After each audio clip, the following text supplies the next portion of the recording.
So welcome to yet another video of बही खाता by Sonu. आज हम क्लास 11 को थोड़ा सा आगे बढ़ाते हैं, ठीक है। आज बात करते हैं बेसिक अकाउंटिंग कॉन्सेप्ट्स। पिछले क्लास में हमने बात किया बेसिक अकाउंटिंग टर्म्स, यहाँ है बेसिक अकाउंटिंग कॉन्सेप्ट, ठीक है।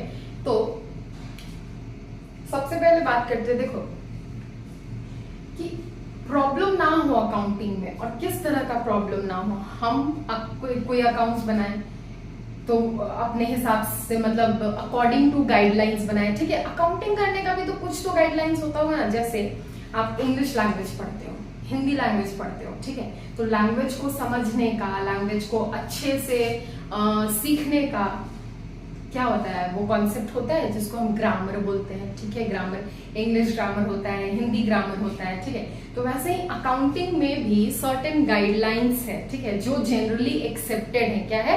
जनरली एक्सेप्टेड है। जनरली एक्सेप्टेड मतलब पूरे इंडिया में, एक कंट्री में सेम गाइडलाइंस होगा, ठीक है। अगर एक कंट्री इंडिया की बात हो रही है तो इंडिया में अकाउंट्स बनाने का सेम गाइडलाइन होगा, चाहे आप रांची में बैठकर बनाओ, चाहे आप मुंबई में बैठकर बनाओ, चाहे आप यूपी बिहार कहीं भी बैठकर बनाओ, ठीक है।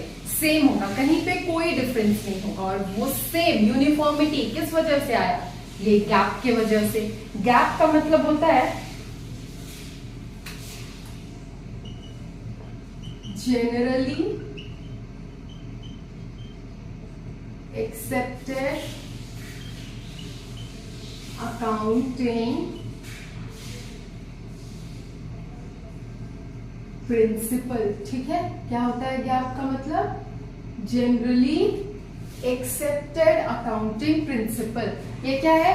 पूरे कंट्री में एक्सेप्टेबल होगा, ठीक है। हम चाहे, फिर से वही बात, हम चाहे यहाँ पे रांची में बैठकर कोई अकाउंट्स बना रहे हैं या कोई मुंबई में बैठकर बना रहा है, दोनों अगर सेम अकाउंट्स बना रहे हैं सेम टाइप का, तो अंतर बिल्कुल नहीं आएगा। क्यों? क्योंकि हमने सेम कॉन्सेप्ट यूज किया होगा, सेम प्रिंसिपल यूज किया होगा, ठीक है। तो दोनों का अकाउंट क्या होगा? यूनिफॉर्म होगा, एकदम सेम होगा, ठीक है। तो अब गैप का मतलब क्या होता है? मीनिंग मैंने बता दिया, ठीक है। डेफिनेशन या मीनिंग अगर लिखने के लिए आए, मीनिंग तो क्या लिखना? It is a set of guidelines, ये मिट गया है। It is a set of guidelines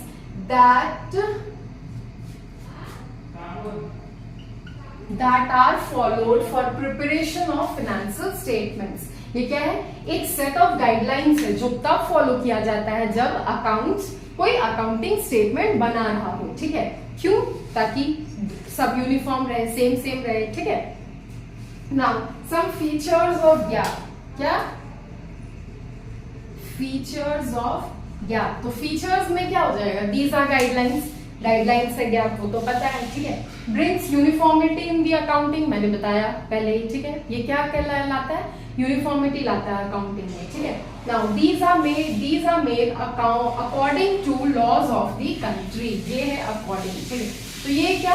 according to the laws of certain countries बना। अगर इंडिया का है प्रिंसिपल्स तो अकॉर्डिंग टू इंडियन लॉ होगा, बना हुआ होगा, ठीक है। अगर किसी और कंट्री का है तो according to that countries laws बना होगा, ठीक है। Now mandatory in nature. ये प्रिंसिपल जो है, कॉन्सेप्ट जो है, वो मैंडेटरी इन नेचर होते हैं। अगर आप अकाउंटिंग कर रहे हो, ठीक है, फाइनेंशियल स्टेटमेंट्स बना रहे हो, तो इन कुछ प्रिंसिपल्स है, उनको फॉलो करना जरूरी है। उनके बिना कोई भी अकाउंटिंग नहीं बना पाओगे। चलो कुछ भी बना लोगे वो गलत होगा, ठीक है, अगर प्रिंसिपल फॉलो नहीं करोगे तो। फिर है आर फ्लेक्सिबल। आर फ्लेक्सिबल मतलब ये क्या? यूनिफॉर्मिटी लाता है, लेकिन अकॉर्डिंग टू कंट्रीज लॉ बना है ना भैया, तो फिर यूनिफॉर्म अगर रहेगा तो एक कंट्री में रहेगा।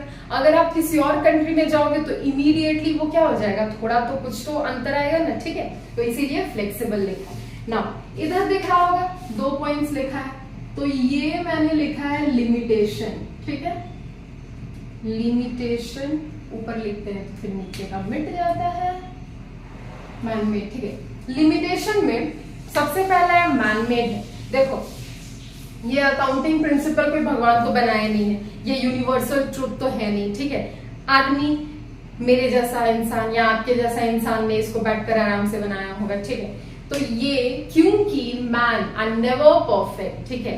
एक ह्यूमन बीइंग, गलती किससे होता है? इंसान से ही होता है, ठीक है। ह्यूमन बीइंग परफेक्ट तो नहीं है, तो गलती होने के चांसेस तो थोड़े बहुत होंगे, ठीक है। क्यों? क्योंकि ये प्रिंसिपल्स मैनमेड है, ठीक है। सेकेंड है फ्लेक्सिबल। तो फ्लेक्सिबल का मतलब कि वही बात हो गया कि फ्लेक्सिबल तो है, ठीक है, फ्लेक्सिबल है, लेकिन अगर एक कंट्री से अगर हम इमीडिएटली दूसरे कंट्री में चले जाए तो अंतर आने लगेगा, डिफरेंसेस आने लगेंगे अकाउंटिंग फाइनेंशियल स्टेटमेंट्स में, ठीक है। यूनिफॉर्म है लेकिन केवल एक कंट्री में ही है। अगर हम कोई भी कंट्री और चले जाएं, वहां का अकाउंटिंग सिस्टम, यहाँ का अकाउंटिंग सिस्टम दोनों मैच करे तो फिर दोनों क्या हो जाएगा, अलग अलग हो जाएंगे, ठीक है, यूनिफॉर्म नहीं रह जाएंगे। तो ये था गैप, ये फीचर्स, ये लिमिटेशन, ठीक है। गैप क्या होता है? जनरली एक्सेप्टेड अकाउंटिंग प्रिंसिपल आया, ठीक है। तो प्रिंसिपल, कुछ प्रिंसिपल्स के बारे में अब हम जानते हैं जो अकाउंटिंग में आगे आपको हेल्प करेंगे, फाइनेंशियल स्टेटमेंट्स या फिर अकाउंटिंग करने में, ठीक है। तो आज जानते हैं कुछ बहुत प्रिंसिपल्स के बारे में, ठीक है, उसके बाद जानेंगे फिर जो बचा उसके बारे में, ठीक है। नाउ देखो, सबसे पहला हमारा कॉन्सेप्ट है बिजनेस एंटिटी कॉन्सेप्ट, ठीक है। तो according to this concept, business is a separate and individual legal entity. Business क्या है? ओनर से, किससे? ओनर से। बिजनेस एक सेपरेट और लीगल एंटिटी है, ठीक है। It has a distinct and separate existence entity from its owners. उसका एक सेपरेट लीगल एग्जिस्टेंस है। लीगल एग्जिस्टेंस इसीलिए क्योंकि वो भले बिजनेस सांस ना ले रहा हो, ठीक है, हमारे जैसे चल ना रहा हो हाथ पैर से, लेकिन उसका एक सेपरेट लीगल एग्जिस्टेंस है। लीगल एग्जिस्टेंस मतलब in the eyes of law, in the eyes of law, ठीक है, in the eyes of law वो भी एग्जिस्ट करता है दुनिया में, ठीक है। और ओनर, बिजनेस ओनर, मालिक और बिजनेस दो सेपरेट लीगल एंटिटीज हैं। मालिक तो जीता जागता पर्सन है और बिजनेस क्या है? In the eyes of law वो भी एग्जिस्ट करता है, इसीलिए वो एक सेपरेट लीगल एंटिटी है, ठीक है। जरूरत पड़ने पे वो किसी पे केस कर सकता है, बिजनेस, ठीक है। बिजनेस पे कोई केस कर सकता है, ठीक है। तो केस किस पे करते हैं हम? जो जीते जागते इंसान होते हैं उस पे करते हैं, ठीक है। तो in the eyes of law business भी एग्जिस्ट करता है, इसीलिए कोई भी उस पे केस कर सकता है अगर जरूरत पड़े तो, ठीक है। और अगर जरूरत पड़े तो बिजनेस भी किसी पर केस कर सकता है ना। गोइंग कंसर्न कॉन्सेप्ट, ठीक है। अच्छा, पहले फर्स्ट वाला का एग्जांपल देते हैं, business entity concept. Like for example, as an owner I invested 5 lakh rupees in the business, ठीक है। as an owner I invested rupees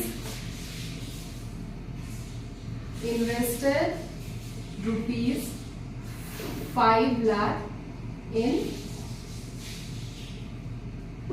business, ठीक है। As an owner I invested rupees 5 lakh in the business.